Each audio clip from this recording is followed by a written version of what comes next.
How's it going, everyone? This is Danny Dignan, also known as Imaginate. Today, I've got a series of videos for you titled Behind the Pack, in which we're going to go over the creative processes that I used to create the final sounds you can find on my recent sample pack with Black Octopus, Aqua.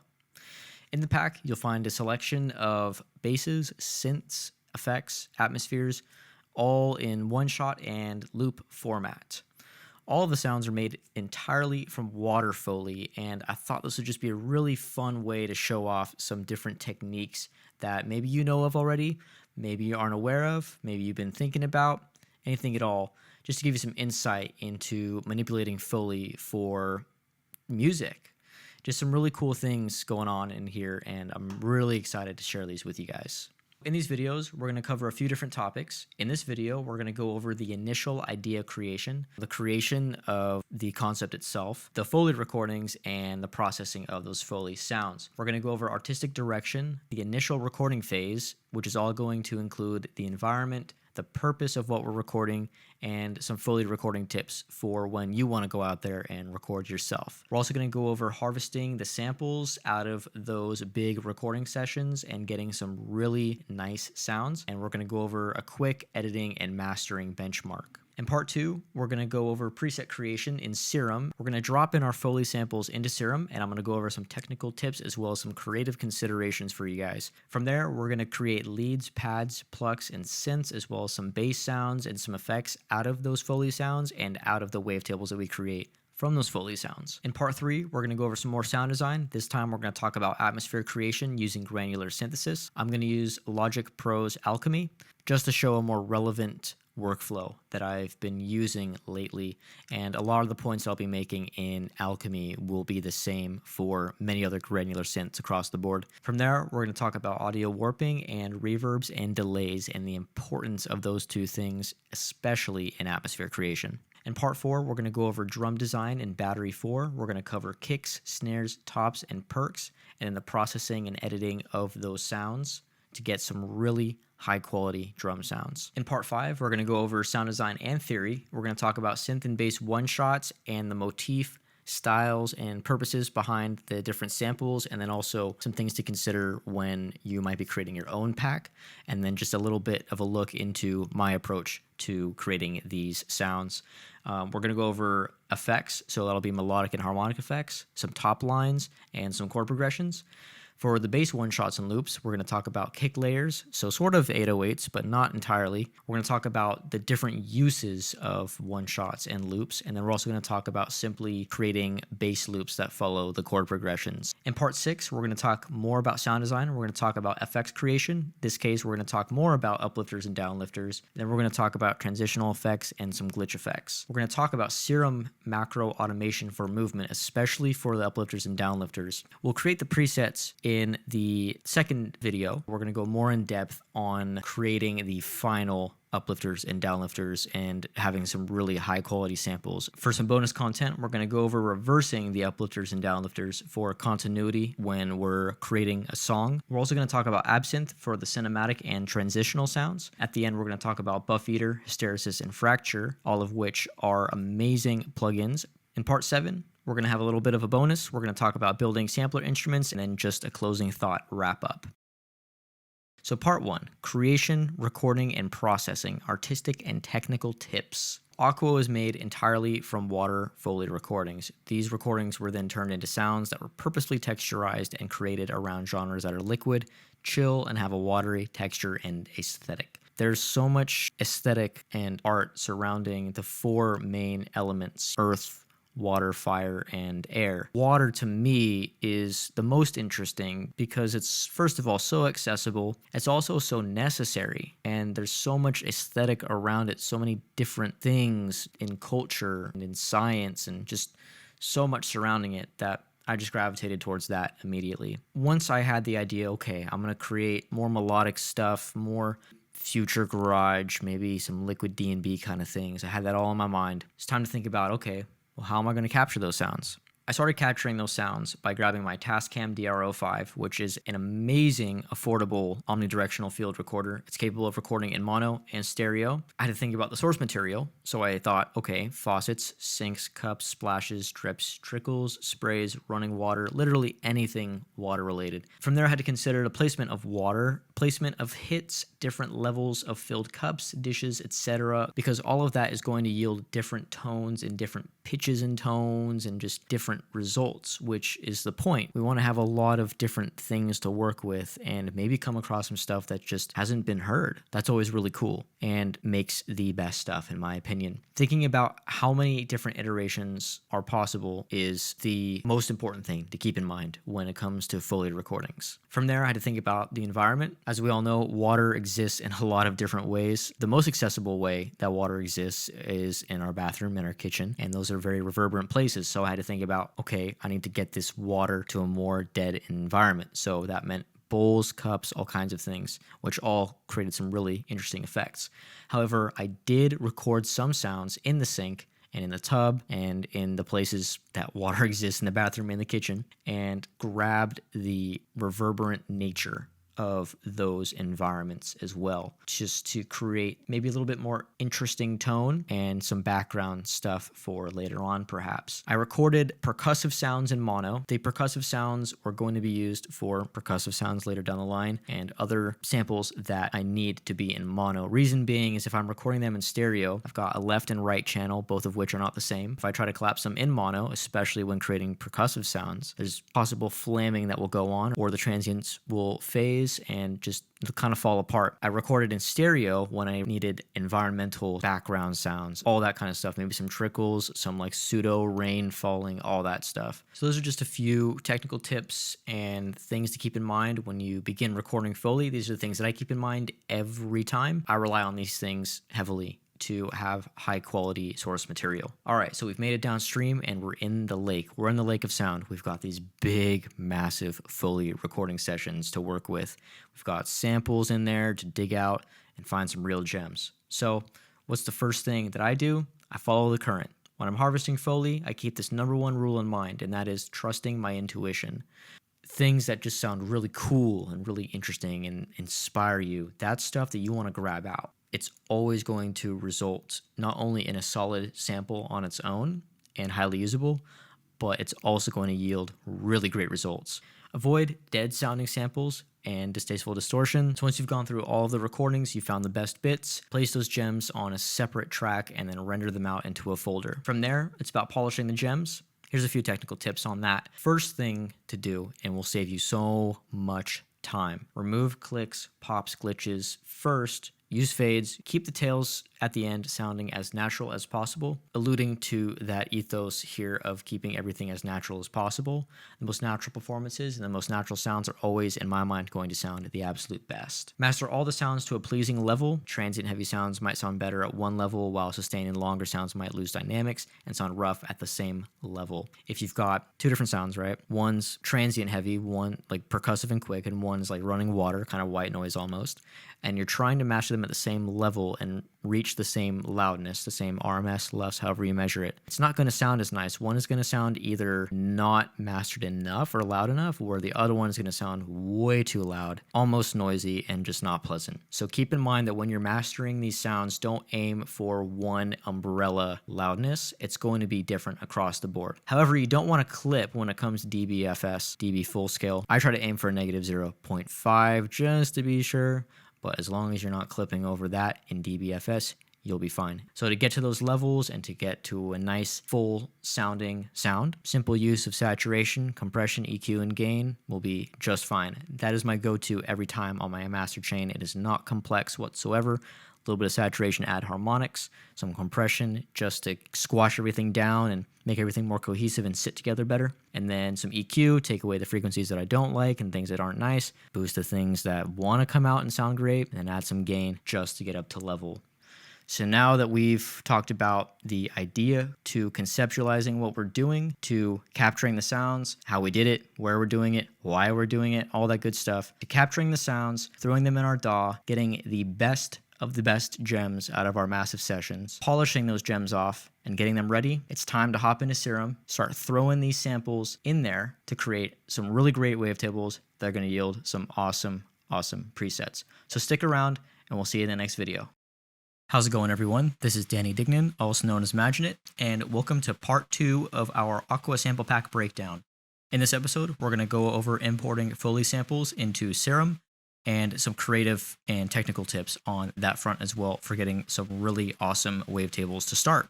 From there, we're going to talk about creating synths, pads, leads, and plucks, as well as some basses and effects. To begin, we're just going to get right into it and choose a really solid foley sample. So these are the already mastered foley samples from the pack. So let's go ahead and choose one that sounds cool. That one sounds great. Let's go ahead and choose this one. So we're going to import it using the dynamic pitch follow. Drop it in, and we're going to go to the pencil over here. So let's take a look. It gets pretty loud over here. A lot of different things going on.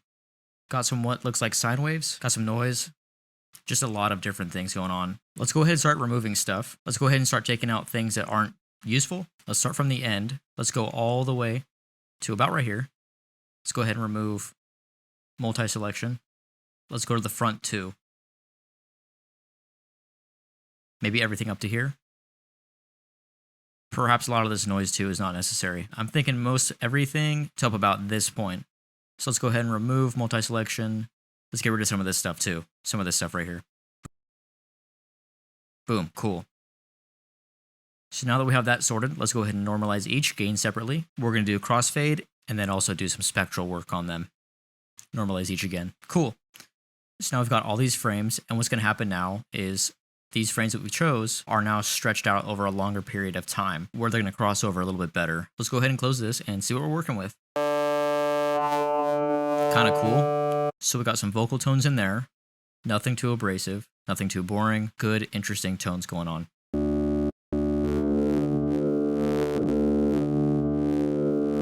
I can hear some metallic stuff in the background that might be kind of interesting later on. Let's get right into it. Let's start making a lead sound. So first thing I'm going to do is find a good point in the wavetable.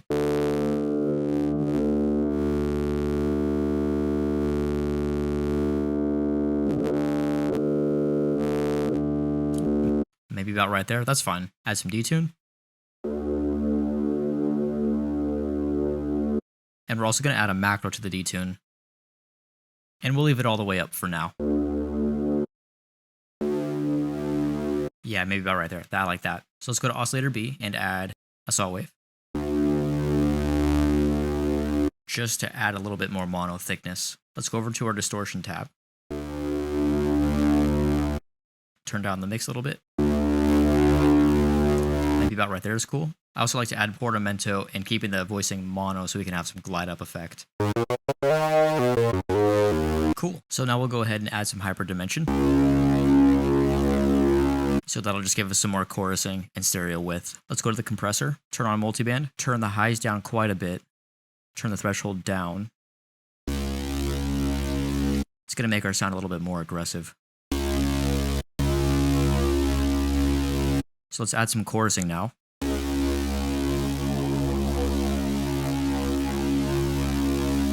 Let's name this macro really quick. Let's name it detune. For the chorusing, let's create one called drown.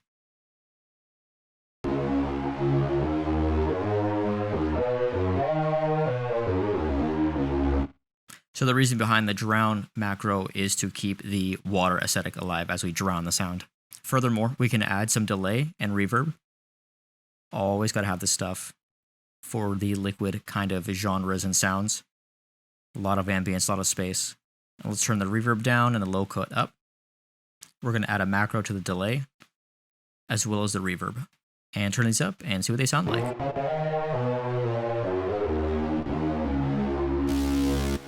Cool, I really like that lead a lot, actually. And we can actually drown this even more. Let's go to the EQ, turn this up, turn it that way.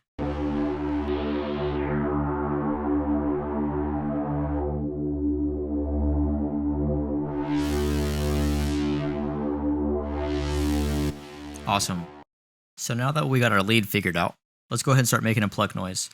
We're just going to build our pluck straight from the lead sound itself. First things first, let's go to our first envelope and drop the sustain down quite a bit. So we're just going to go ahead and initialize the rest of the synth, but keep the same waveform. So kind of an interesting place to start. Let's also throw an arpeggiator on.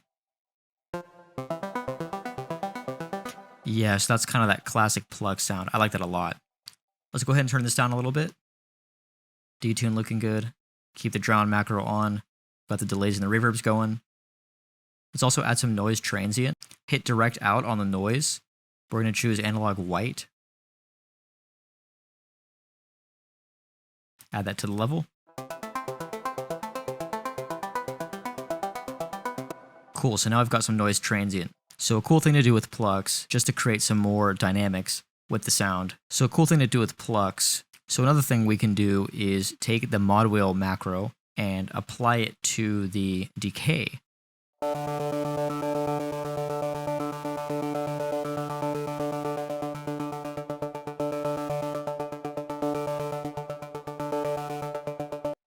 We have the opportunity now to have a quieter, less intense version of the sound for quieter moments in a song, but then we also can flip the mod wheel up all the way up on our keyboards to have more intensity for more intense moments in a song.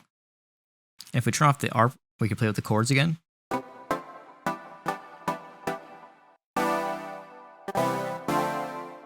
So there you go.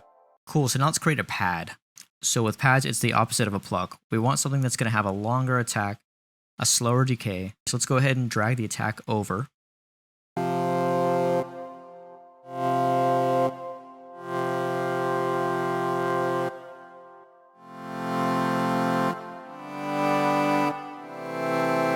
I think adding some filtering will greatly benefit this. We also have this saw adding an extra layer of harmonics. Turn it down a little bit more. We can also add some filtering to oscillator B as well.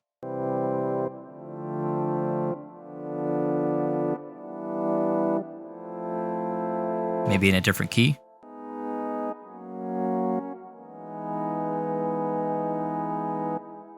We can also take the detune and turn it up a little bit.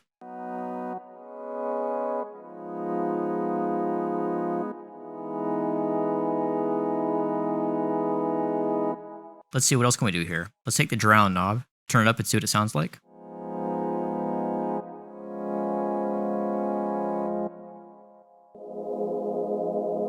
Let's turn the compressor on as well.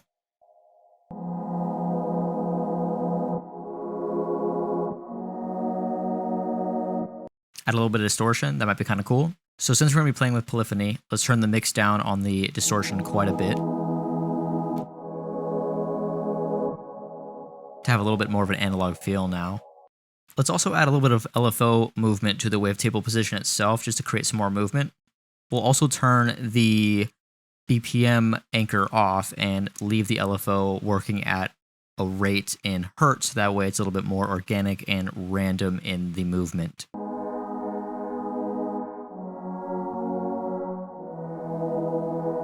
So that's really cool. Maybe we'll turn it down a little bit.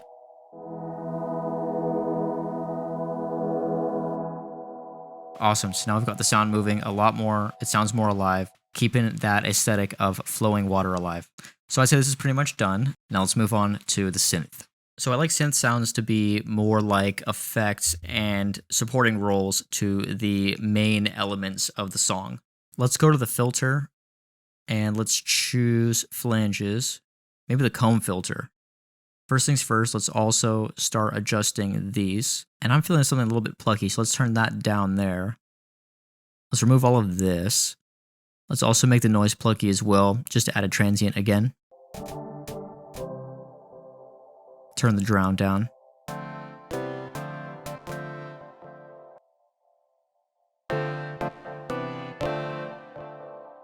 Turn the delay down a little bit. It's a little too much.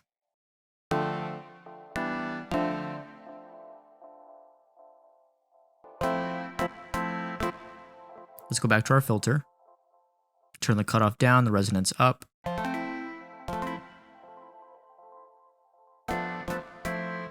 Turn the drive up.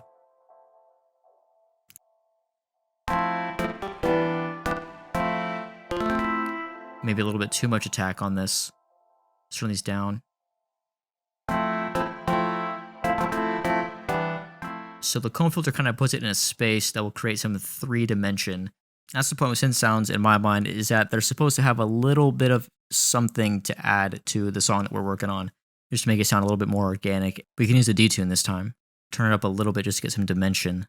We'll go ahead and put this on the mix. We'll also name this macro 3D.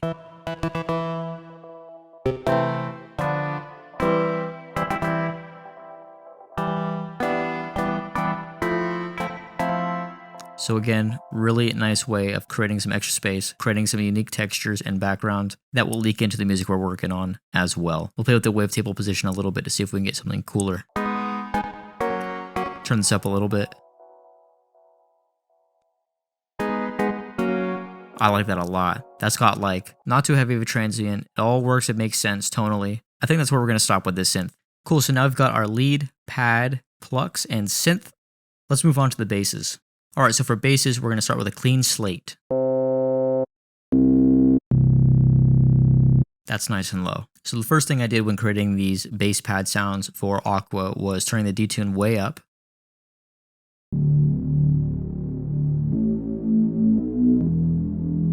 That's pretty nice. We'll also put this on mono and add some portamento. Let's also adjust this a little bit.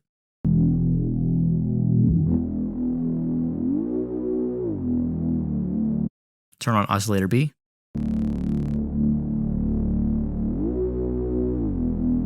Maybe turn the detune up on oscillator B a little bit.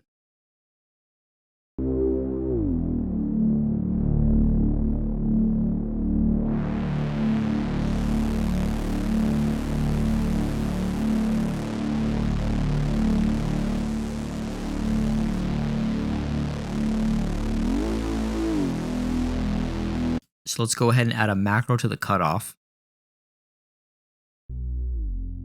Title it cutoff.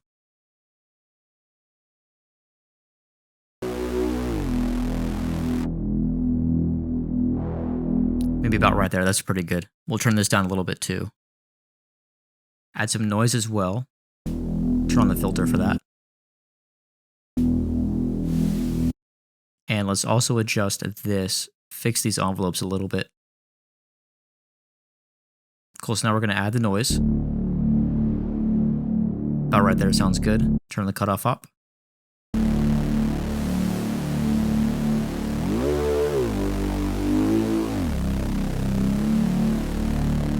Cool, so now I've got a little bit of analog noise just to make it sound more analog and full and dynamic. Let's go ahead and add some distortion.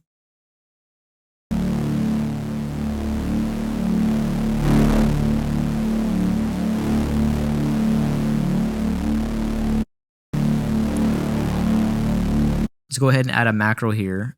Let's add a second macro here for distortion and title this distortion mix. Drop this down there.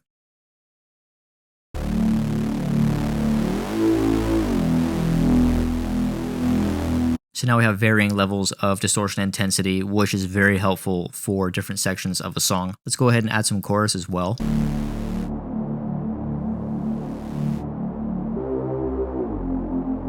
This could be really helpful for similar techniques. So we'll also add drown, great for similar technique. Right there sounds pretty good. Turn the compressor on, multiband, turn the highs down.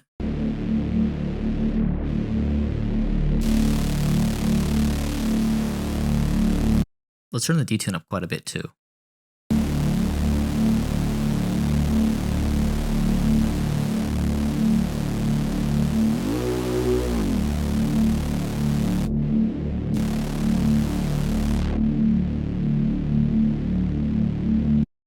Add the EQ.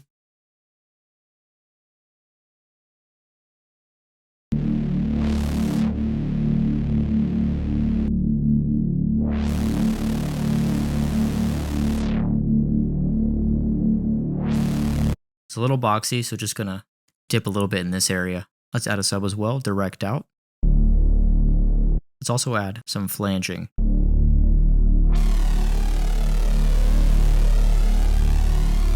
And we'll add a macro to that.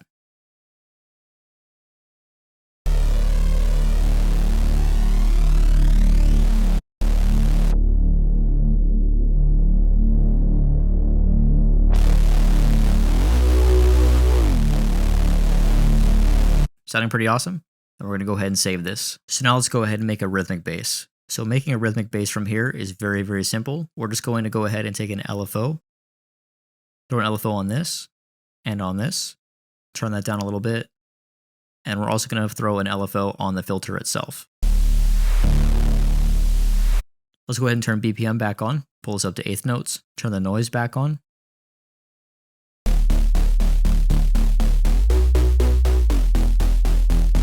And the cutoff filter follows that as well.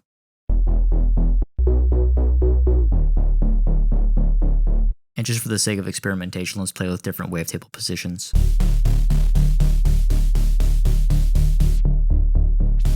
I like that one a lot because there's not a whole lot going on in the 215 upper range, just some higher stuff, some lower stuff. There's a little bit going on over here, you can hear that. And that's the point with these plucky rhythmic bass sounds. I like to keep them as atonal as possible while still retaining an obvious root note. That's just a really nice layer for later on. And we can adjust the start position of LFO1.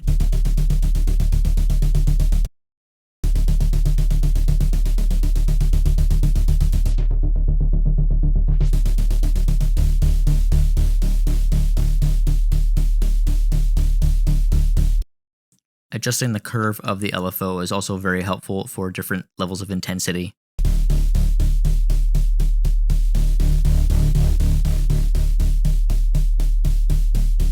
I think this is a good stopping point for this. So lastly with the basses, let's go ahead and make a simple 808 sort of bass kick effect.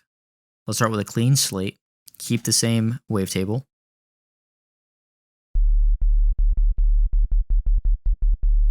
We just have a sub playing now, so let's go ahead and turn this up. Let's drop this back down to one voice. We're going to take LFO1 and make a pluck curve. Add some release. Kind of like how an 808 does work. Maybe we can make this a little bit more aggressive, turn the distortion up a little bit more. Just keep it mono.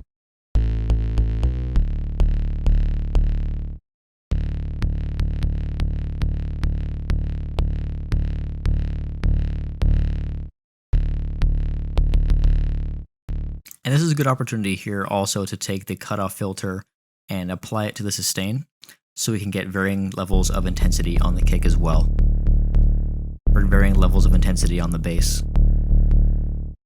So we'll also go over to our EQ, adjust this.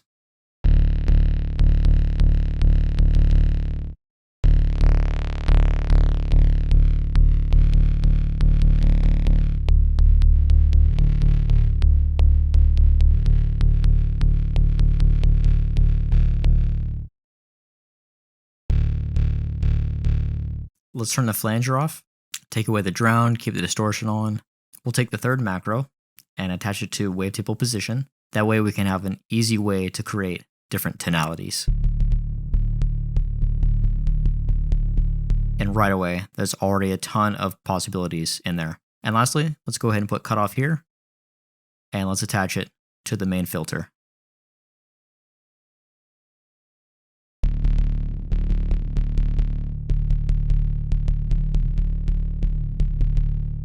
And that's how I made the simple yet effective kick layers. Alright, so lastly in this episode, we're going to go ahead and make some effect sounds. We're going to make some simple uplifters and downlifters. So we're here with a clean slate. Let's turn the detune up quite a bit.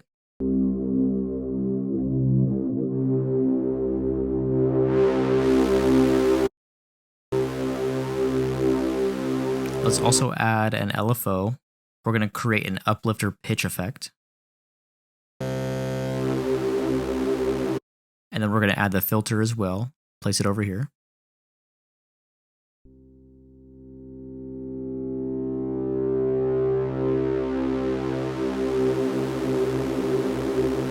It's a cool place to start. Let's go ahead and add it to the pitch.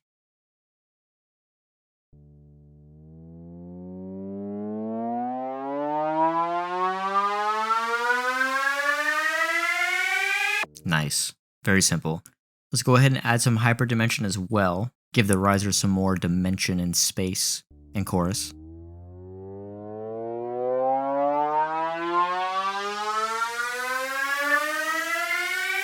So the hyper is really going to create some stereo dimension for us. When it comes to risers, we want a ton of washiness and almost noise at the end, just as the intensity rises towards the climax of the sound. And of course, certain elements creating certain tension as well with the pitching. Let's go ahead and add a compressor for now, just to make it a little bit more aggressive and grittier. Turn the highs down.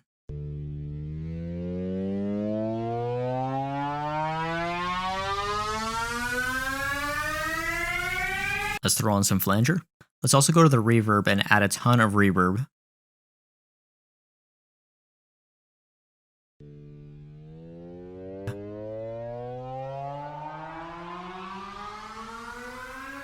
Nice. Let's also add a delay as well, so there's a little bit of a tail and decay at the end.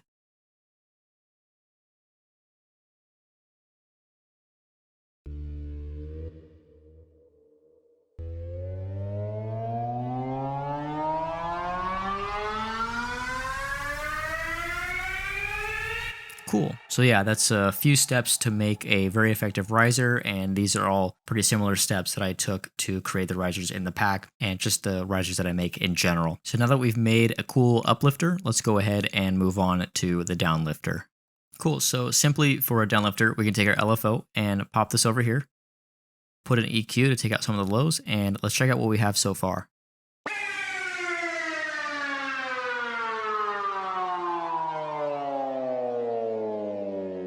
So really cool, but we can make it a lot cooler. So let's go ahead and keep the detune the same throughout the rest of the downlifter. Then we'll also go ahead and take our filter.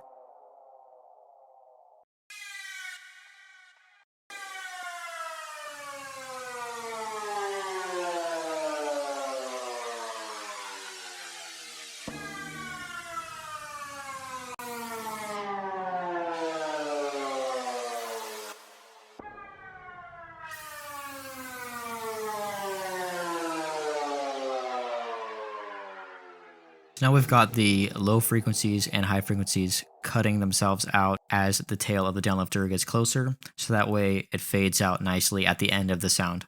We'll also turn down all of this stuff. Let's remove the delay for now. We'll go to our reverb, turn this down a little bit.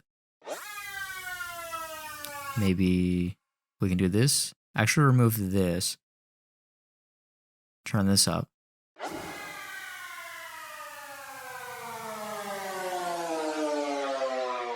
So that way there's not a whole lot of reverb at the end, but at the beginning instead. And now to keep our aesthetic of water alive, I chose the phaser filter quite a bit and turned this up all the way.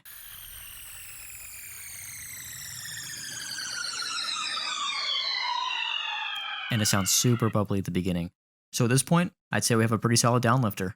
So that concludes this episode of the Aqua sample pack breakdown. In this episode, we talked about importing samples into Serum. In this case, we imported an example from the pack itself, which was a Foley sample. We talked about creating a great waveform from that sample.